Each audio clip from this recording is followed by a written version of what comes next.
Juan, Batangas. Live, ano to, agad tayo ng content. Dito tayo sa San Juan, Batangas. Ay, kaway. Yung mga tropa ng todo natin, no? Ayan, no? Hindi kami gutom. Ayan, walang gutom dito. Ang daming pagkain. Nagluluto pa sila habang kami ay maliligo. Walang paano manok. Ilang kilong paano manok? Wala pala. Baka. Ha? Lakagit. Okay, ano daw, baka? 15 kilo? 15. Tama, 15, ano, yun. So, sawa kami dito sa pagkain.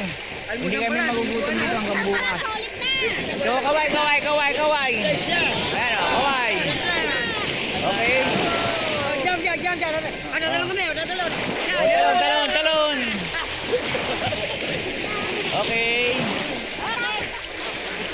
Okay, liligo na rin ako. Magpapahit akong damit. So ayan, kung mapapansin nyo, nandoon sila, binidyo ko. Kasi ngayon ay 8:30 ng umaga, galing kami sa Rosario, Pasig City. Ngayon naman ay nandito kami ngayon sa San Juan, Batangas. Makikita nyo yan o. Yan yung pinaka ano niya.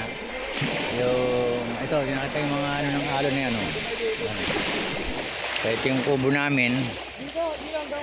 Hanggang doon sa dulo, may mga naliligo doon sa kabila. Ayun, kung naliligo doon. Ayun. Maraming taka doon, sa dulo. Ayan, hanggang doon. So, ayan. So, dahil sa mainit, at kinakailangan na kayo magpahit ng damit. Naliligo tayo. So, bye-bye.